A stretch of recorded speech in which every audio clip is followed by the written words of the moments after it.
کے اندر بات کروں، ورنہ باتیں تو بہت ہے کرنے کو. آج ہم جس لیے اکٹھے ہوئے ہیں وہ ہے تو ہم سب کا دین. ہم چاہے اہل سنہ ہو، اہل تشیع ہو، ہم جس بھی قسم کے کمزور مسلمان ہو، تگڑے مسلمان ہو، لیکن ہم اکٹھے ہوئے ہیں ایک مقصد کے لیے کہ ہماری آئیڈینٹی کیا ہے. ہم پٹھان بھی ہو سکتے ہیں، پنجابی بھی ہو سکتے ہیں، سندھی بھی ہو سکتے ہیں، لیکن خان صاحب ہمارے پرائم منسٹر تو تھے ہی اور ہیں بھی اور انشاءاللہ ہوں گے بھی، لیکن وہ ہمارے لیڈر اس لیے میں ان کو مانتی ہوں. حالانکہ یہ سب گواہ ہیں کہ میں ان سے بھی کافی لڑائیاں چڑھائیاں کرتی تھی، مجھے واٹس ایپ پہ بلاک کر دیتے تھے. وہ یہ تھا کہ ان میں ہمت تھی ایک مرد مومن کی، ان میں خوف اگر تھا وہ اپنے رب کا تھا.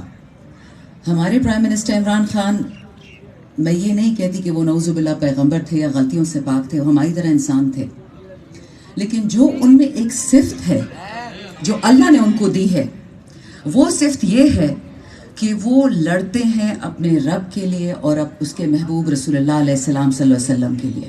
میں نے آج تک دنیا کا کوئی گلوبل لیڈر نہیں دیکھا کہ وہ اقوام متحدہ میں جا کے یہ ہمت کرے. میں نے پہلے بھی یہ بات کہی تھی، ابھی دوبارہ کہتی ہوں کہ جو سب سے بڑا ایک کیل ان کی تخت کو الٹنے میں تھا، وہ یہی کیل تھا جو ٹھوکا گیا تھا کہ اس آدمی نے ہمت کیسے کی کہ اس نے اقوام متحدہ میں لا الہ الا اللہ بولا. پاکستان کا مطلب کیا؟ آزادی کا مطلب کیا؟ تیرا میرا رشتہ کیا؟ مرد مسلم، مرد اسلام، عمران خان زندہ باد. خان صاحب کی خاصیت صرف پاکستانی نہیں مانتے، ساری دنیا مانتی ہے. جب فلسطین میں یہ جینوسائیڈ شروع ہوا، نسل کشی، جس قسم کا ظلم اور بربریت ہے، ابھی میں نمبرز دیکھ رہی تھی، 32,000 فلسطینی مسلمان اس وقت شہید ہو چکے ہیں، جن میں سے آدھے سے زیادہ بچے ہیں. ایک فلسطینی نے یہ سٹیٹمنٹ کی کہ اگر آج کاش عمران خان جیل میں نہ ہوتے تو وہ ہمارا کیس لڑتے. اور اس کی مینیفیسٹیشن میں آپ کو بتاؤں، میری والدہ بہت بلیو کرتی ہے نظر لگنے میں. شاید خان صاحب کو نظر ہی لگ گئی تھی 25 ستمبر 2019 میں، جب ترکی نے اور پاکستان نے نیو یارک میں ایک ایونٹ ہوسٹ کیا تھا. وہ پہلا ایونٹ تھا دنیا میں ہیٹ سپیچ اور اسلامی فوبیا کے خلاف، کیونکہ اس کی جو بدشکل مینیفیسٹیشنز ہیں وہ میرے آپ کے جو غریب یا مالدار بھائی بہن ہیں یورپ میں، امریکہ میں، مشرقی، مطلب ساری دنیا میں، ان کو یہ عذاب برداشت کرنا پڑتا ہے. خاص کر 9/11 کے بعد ہماری بہنوں کے حجاب پھاڑے گئے، سکھ برادری کے لوگ جو دور دور سے مسلمان نہیں ہیں ان کو مارا گیا. ان کے قوانین ایسے بنے ایک خاص ملک میں جس میں اگر مسلمان کی اگر ایک نان مسلمان کی 1 سال کی سزا تھی تو مسلمان کی 3 سال کی سزا تھی.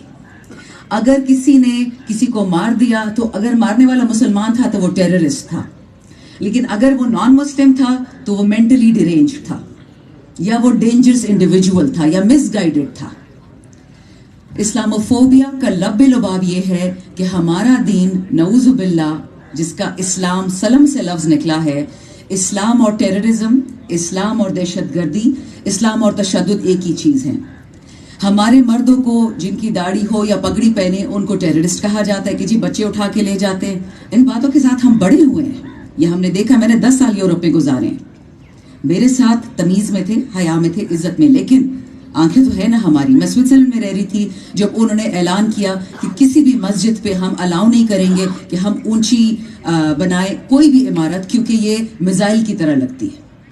اب آپ سوچیں، پڑھے لکھے لوگ اس میں سے یہ بات ان کو شیوا دیتی تھی. خان صاحب نے جو یہ فیصلہ کیا، یہ اس انٹرنیشنل OIC کا ریزولوشن یہ تب کیا جب نیوزی لینڈ میں 2 ڈفرنٹ مساجد میں 25 لوگوں کو شہید کر دیا گیا. یہاں پہ میں ضرور تعریف کروں گی ایک خاتون کی، جسنڈا آرڈن، جو پرائم منسٹر تھی نیوزی لینڈ کی. انہوں نے ہمت کی، حجاب پہنا اگلے ہفتے، اور جمعے کی نماز میں بہت سارے کرسچنز کے ساتھ انہوں نے شرکت کی. نماز نہیں ادا کی، شرکت کی. اور اس کے بعد خان صاحب نے فیصلہ کیا کہ وہ اس کو لیڈ کریں گے، حالانکہ 52 اور مسلمان ممالک ہیں. اس کی سزا ان کو یہ ملی جو آج آپ دیکھ رہے ہیں، تمام PTI ورکرز کو بھی، کیونکہ